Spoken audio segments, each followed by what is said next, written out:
Hello, everyone. I am Natasha, your host for today.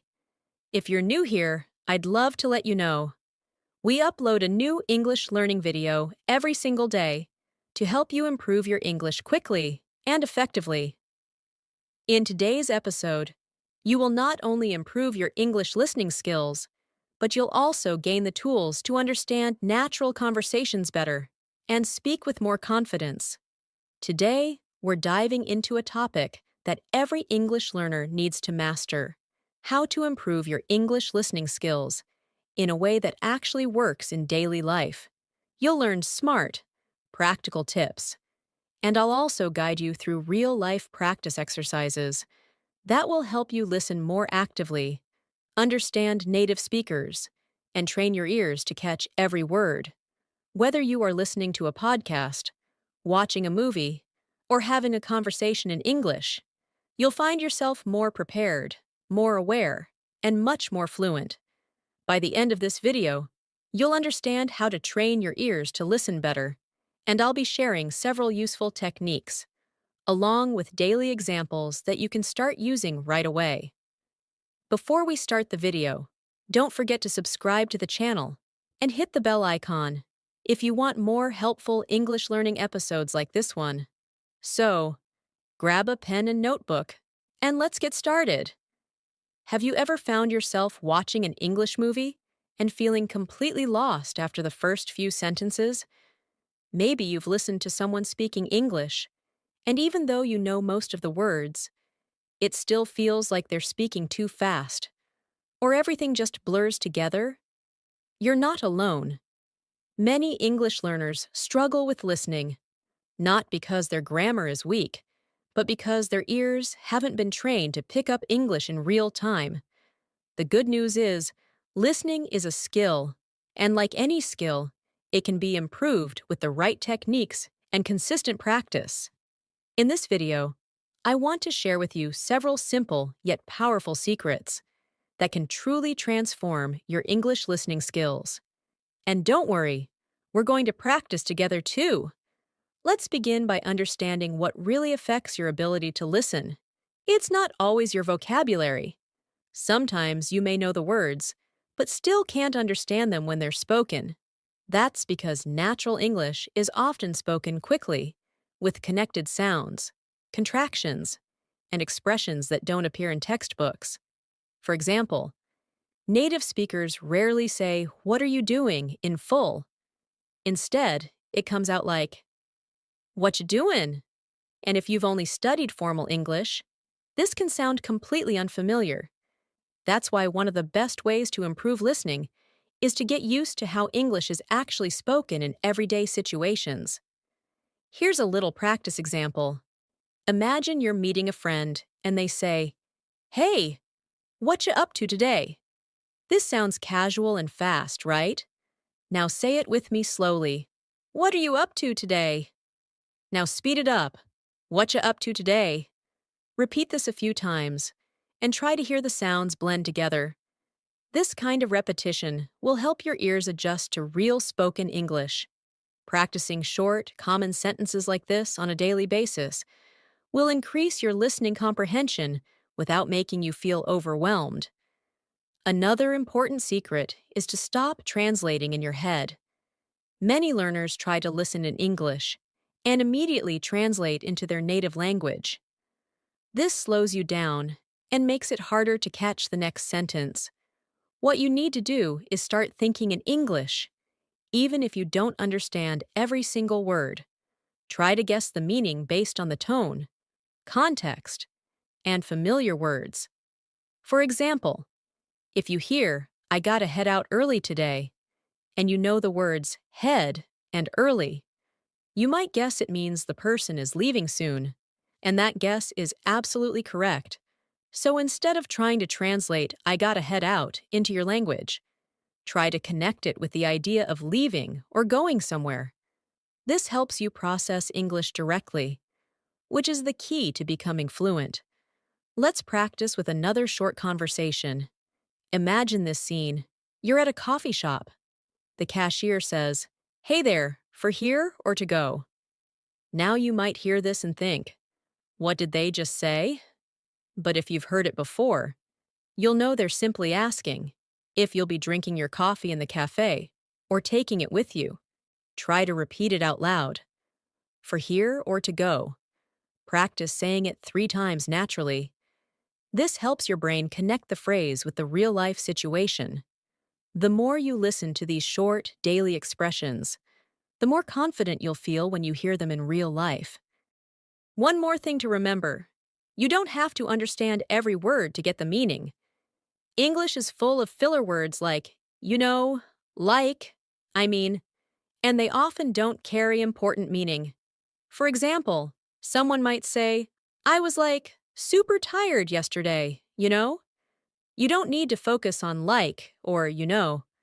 Just listen for the main idea. The person was very tired. So instead of getting stuck on every single word, focus on the overall meaning. This will make your listening smoother and less stressful. Another powerful way to improve your English listening skills is to start using active listening rather than passive listening.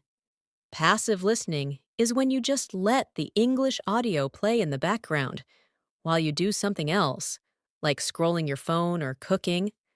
While this might help a little with exposure, it doesn't push your brain to engage with the language. Active listening, on the other hand, is when you give your full attention to the words being said. Try to understand the speaker's meaning, and even pause the audio to repeat after them or write things down. This kind of focused attention helps you develop stronger listening comprehension much faster. Let's try an active listening practice. I'm going to give you a short dialogue. Your job is to listen carefully, repeat what you hear, and try to understand the meaning without translating. Ready? Here's the dialogue. Hey, I haven't seen you in a while. How have you been? Yeah, it's been a minute. I've just been super busy with work and stuff. Now repeat that out loud. You might have heard expressions like, it's been a minute, or, and stuff. These are informal ways of saying it's been a long time, and including random, non-specific things. You don't need to understand every word perfectly. But if you practice listening to and repeating these conversations, your ear will start recognizing patterns naturally. Another great technique is to use subtitles wisely.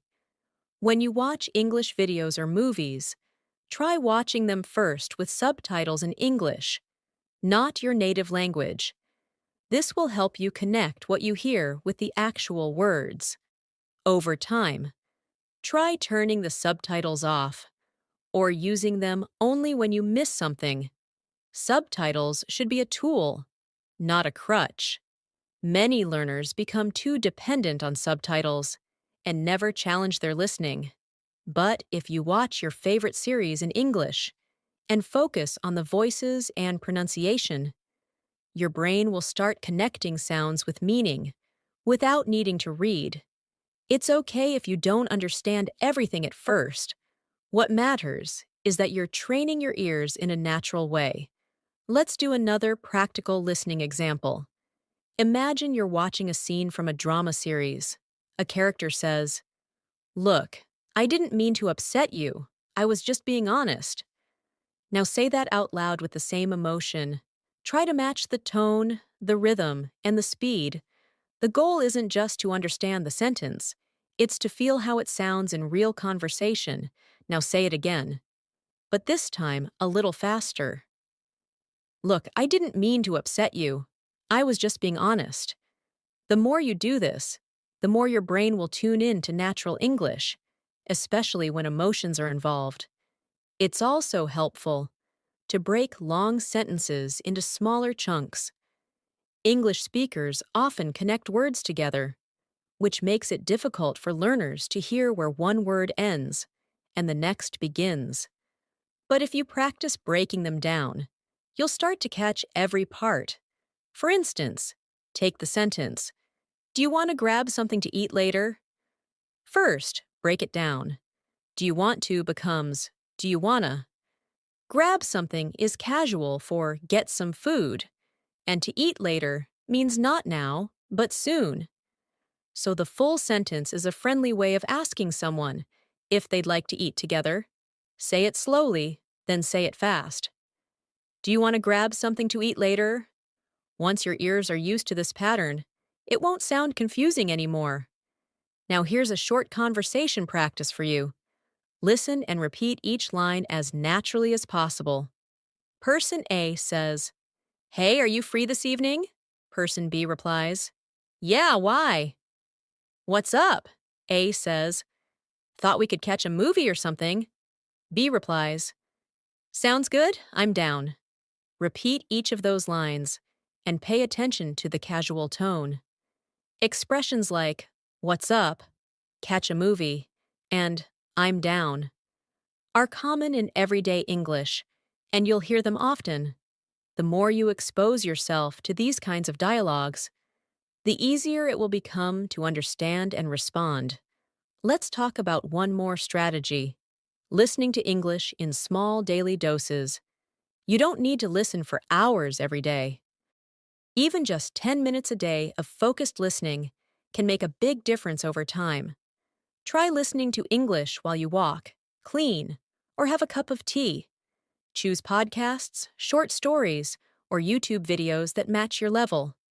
You'll notice that after a few weeks, your ears will be able to pick up more than before.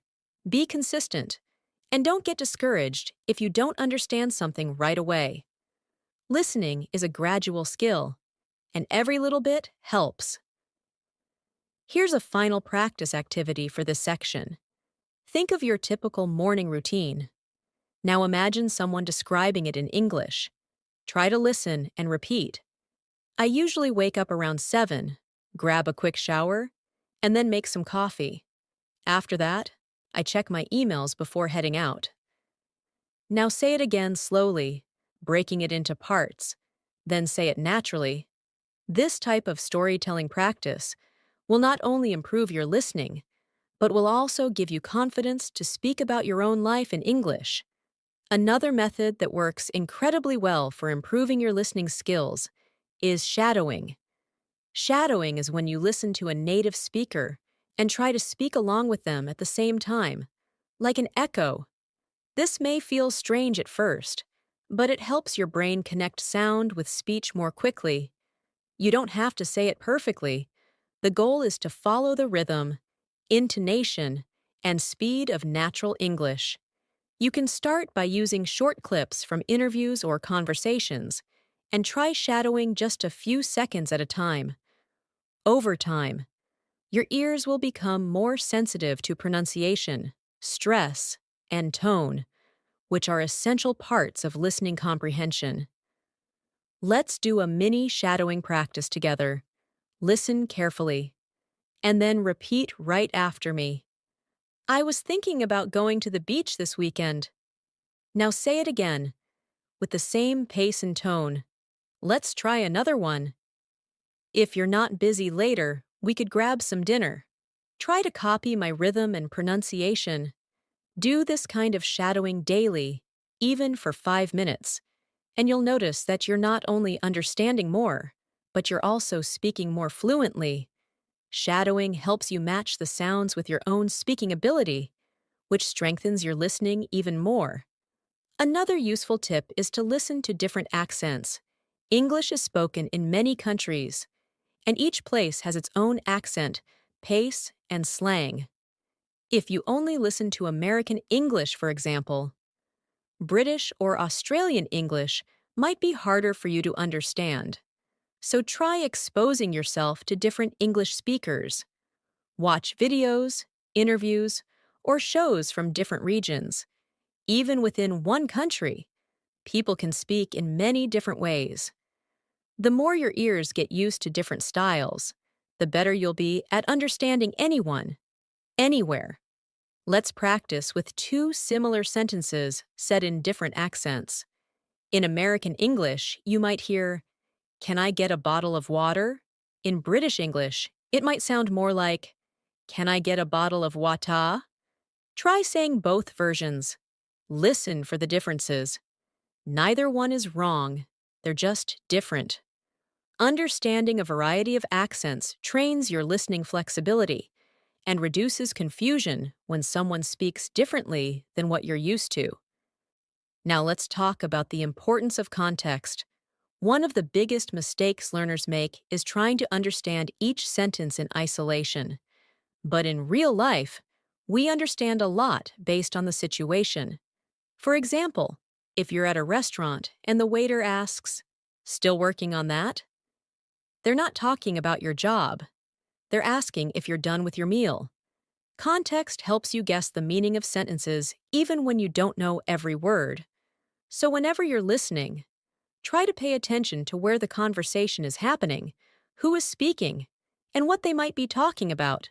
This gives your brain clues and helps you understand more with less effort. Let's do a quick exercise with context. Imagine you're at the airport and you hear someone say, "Your flight's been delayed by an hour." Even if you didn't catch every word, you'd know from the context that your plane isn't leaving on time. Now imagine someone at a clothing store says, "That one's on sale if you're interested."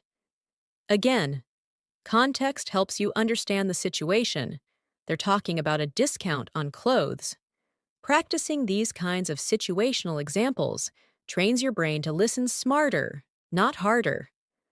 Another important strategy is to combine listening with speaking. When you listen and then speak, you reinforce what you've just heard. This is especially helpful when you hear new phrases or expressions. Don't just let them go, repeat them out loud, and use them in your own sentences. For example, if you hear someone say, "I'm not really into sports," you can repeat it and then change it to something that suits you, like, "I'm not really into cooking," or "I'm not really into social media." This kind of repetition makes the phrase stick and prepares you to understand it the next time you hear it. Try this short activity. I'll give you a phrase, and you'll create a few versions of it. The phrase is, "I'm looking forward to." Now you continue. "I'm looking forward to the weekend." "I'm looking forward to meeting you." "I'm looking forward to my vacation." Practicing this way helps you recognize these common phrases when you hear them, and also builds your confidence in using them. Lastly, don't forget to celebrate small wins. Listening is not about being perfect, it's about progress. If you were only understanding 30% before, and now you understand 50%, that's a huge improvement. Give yourself credit. Every word you understand is a step closer to fluency. Even the fact that you're watching this video right now means you're serious about improving, and that's something to be proud of. So remember, improving your listening skills doesn't happen overnight, but with consistent daily effort. Using the techniques we've practiced today, like shadowing, using context, speaking out loud, and listening actively, you'll get better every day. Keep practicing, stay patient, and trust the process. To take your listening even further, one advanced tip is to start listening for emotion and tone. In English, the way something is said is often more important than the exact words. For example, the sentence, "Oh, really?" can express surprise, sarcasm, doubt, or interest, depending on how it's spoken. If you only focus on the words and not the tone, you might misunderstand the speaker's real message. So when you listen, pay attention not just to the vocabulary, but also to the speaker's pitch, rhythm, and emotion. This will help you understand English in a more natural and human way. Let's do a quick tone recognition exercise. I'll say the same phrase 3 different ways. Your job is to guess the emotion. Ready? "I can't believe it." First one. Excited. "I can't believe it." Second one. Disappointed. "I can't believe it." Third one. Angry. "I can't believe it." Same words, different emotions. This is why listening carefully to tone can completely change your understanding of what someone means. As you practice, try to match the emotion with your voice when you repeat.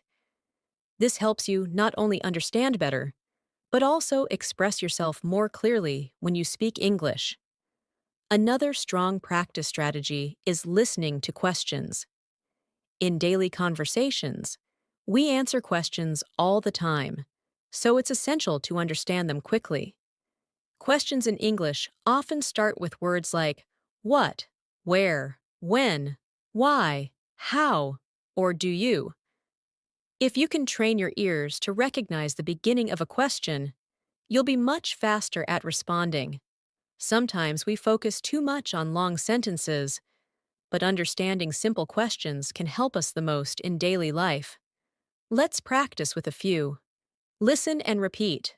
What time does the train leave? Where did you put the keys? Do you want to grab some lunch? How was your weekend? These are the kinds of questions you hear every day in real life. Try listening to them, saying them out loud, and even answering them in different ways. For example, what time does the train leave? You might answer, at 3:30. Or, I think it leaves around 3. The more you practice responding to real questions, the more confident and fluent you will become. It's also useful to repeat short listening clips many times. Repetition helps you understand better each time you hear it. You may not catch everything on the first try, but don't give up. Rewind and listen again. The second time, you'll catch more. The third time, even more. Eventually, you'll know exactly what's being said. This trains your brain to listen deeply. Many learners try to listen once and move on, but repeating builds stronger memory and sharper listening skills. Let's try this with a short audio clip. I'll say it once. Try to catch what I say. She said she'd be here around 7, but it's almost 8. Did you get it? Now again. She said she'd be here around 7, but it's almost 8. And again. She said she'd be here around 7, but it's almost 8. The third time, you probably understood it much better than the first. This technique is powerful. You can use it with any short clip you find online or in a podcast. Here's one more listening practice for your daily routine. Describe what you hear around you. In English, if you're walking on the street and hear people talking, imagine what they're saying. If you hear a phone ringing, say out loud, someone's phone is ringing. If you hear a dog barking, say, the dog is barking loudly. This is a simple but effective way to train your brain to think in English based on what it hears. It creates a habit of connecting sound with language and helps you become more fluent in real-time listening situations. Before we finish, remember this. Listening is not just about understanding words. It's about understanding people. When you improve your listening, you improve your communication, your confidence, and your connection to the English-speaking world. Don't be afraid of mistakes. Don't be discouraged if you don't understand something right away. Every time you try, you're getting better. Thank you so much for staying with me until the end of this video. I hope you've learned valuable techniques that you can start using today to improve your English listening skills. If you found this video helpful, don't forget to subscribe to our channel so you never miss another English lesson. Also, click the bell icon so you get notified when we upload new videos every day. And if you'd like to practice more, go back and replay the practice exercises. The more you repeat, the better you'll understand. Keep listening, keep practicing, and I'll see you in the next episode. Until then, take care and happy learning.